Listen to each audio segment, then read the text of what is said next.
कुछ देर सोचती है। मुझे ये खेत बेच ही देना चाहिए क्योंकि सौदा बहुत अच्छा हो रहा है। वैसे भी कब तक मैं जंगल में ऐसे भुट्टे बेचती रहूंगी। जो पैसे मुझे मिलेंगे मैं उनसे अपना एक नया ढाबा शुरू करूंगी। फिर मानो चिड़िया मान जाती है और वो अपना खेत उल्लू को बेच देती है। बादल जी सुनो, आज चिड़िया ने मुझे उधार भुट्टा नहीं दिया। उस छोटी चिड़िया की इतनी हिम्मत। हाँ बादल जी, उस कबूतरी और चिड़िया ने मुझे बातें भी सुनाई हैं। थोड़ी देर रुक जाओ बिजली। आज रात जब चिड़िया सोएगी तो हम उसके खेत से सारे भुट्टे चुरा लाएंगे। फिर हमारे घर में होंगे ढेर सारे भुट्टे। जितना जी चाहे उतना खाती रहना। ये सुनकर बिजली का भी बहुत खुश हो जाती है। आधी रात हो जाती है। बादल और बिजली आधी रात को अपने घर से निकलते हैं। वो खेत में जाते हैं। चलो बिजली, अब भुट्टे तोड़ना शुरू करो, इससे पहले कि कोई आ जाए यहाँ। फिर वो दोनों पति पत्नी भुट्टे तोड़ने लगदान आने वाली थी। मेरी रानी, अब तुम्हें अपना बहुत ध्यान रखना होगा क्योंकि हमारी संतान इस दुनिया में आने वाली है। राजा जी, आप चिंता ना करें, मैं अपना ध्यान बहुत अच्छे से रखूंगी। ऐसे ही समय बीतने लगता है। राजा तोते के महल के सामने एक बड़ी हवेली थी, जहाँ एक काली जादूगरनी कवि रहती थी।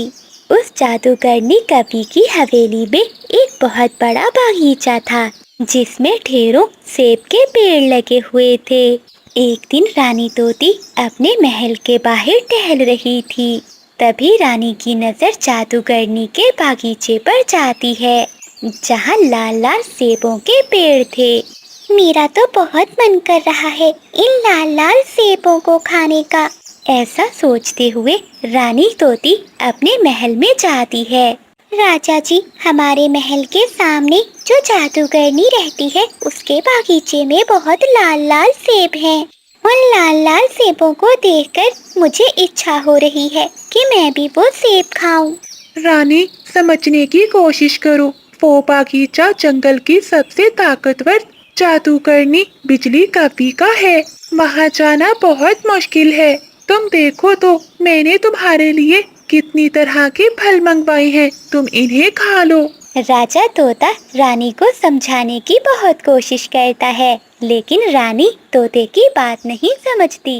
आप मेरी बात समझ क्यों नहीं रहे? मुझे बस वही सेब खाना है। बस आप मुझे उसी बागीचे से लाल लाल सेब ला कर दो।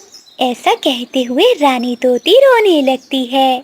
अपनी पत्नी को ऐसा रोता हुआ देखकर राजा तोता वहाँ से जाता है। वो सीधा जादूगरनी कवि के पास जाता है। जादूगरनी जी, मेरी पत्नी गर्भवती है। उसका सेब खाने को बहुत मन कर रहा है। कृपया करो और हमें कुछ सेब दे दो। ये मेरा बगीचा है और ये सब पेड़ भी मेरे हैं। मैं इन पेड़ों के फल किसी को भी नहीं दूंगी। चलो भागो यहाँ से। ऐसा कहते हुए जादूगरनी राजा तोते को अपने बागीचे से निकाल देती है। इस जादूगरनी ने तो मुझे सेब देने से मना कर दिया है, लेकिन मैं अपनी रानी को भी उदास नहीं देख सकता। मुझे कुछ न कुछ तो करना ही होगा। रात हो जाती है। आधी रात को जब जादूगरनी सो जाती है तो राजा तोता चुपके से जादूगरनी के बागीचे में जाता है और ढेर सारे सेब चुराकर वहाँ से भाग जाता है। वो सेब लेकर अपनी पत्नी रानी के पास आता है। ये देखो मेरी रानी, मैं तुम्हारे लिए जादूगरनी के बागीचे से सेब लाया हूँ। राजा जी, आप कितने अच्छे हो, मेरा कितना ख्याल रखते हो। फिर रानी तोती खुशी खुशी वो सेब खा लेती है, लेकिन इतने सेब खाने से उसका पेट नहीं भरता। वो फिर से अपने राजा को सेब लाने के लिए कहती है। अपनी पत्नी के कहने पर राजा तोता फिर से जादूगरनी के बागीचे में जाता है, लेकिन इस बार जादूगरनी राजा तोते को देख लेती है। तुम्हारी हिम्मत कैसे हुई मेरे बागीचे से सेब तोड़ने की? मुझे माफ कर दो जादूगरनी जी, जो मैंने किया वो अपनी पत्नी के लिए किया। लेकिन अब तुम्हें इसकी सजा जरूर मिलेगी। तुम्हारी पत्नी को इस सेब के बदले मुझे अपना बच्चा देना होगा। नहीं जादूगरनी जी, मैं ऐसा नहीं कर सकता। मैं अपना बच्चा तुम्हें नहीं दे सकता। अच्छा, एक बार फिर से सोच लो। अगर तुमने मुझे अपना बच्चा ना दिया तो मैं अपने काले जादू से तुम दोनों को मार दूंगी। इतना सुनकर राजा तोता बहुत परेशान हो जाता है और वो कवि की बात मान लेता है। फिर राजा तोता अपने महल लौट आता है और सारी बात अपनी रानी को बताता है। ये बात सुनकर रानी तोती बहुत परेशान हो जाती है। ऐसे ही समय बीत जाता है। कुछ दिनों बाद रानी तोती एक प्यारे से बच्चे को जन्म देती है। रानी, आज मैं बहुत खुश भी हूँ और उदास भी। अगर जादूगरनी को हमारे बच्चे का पता चल गया तो वो इसे ले जाएगी।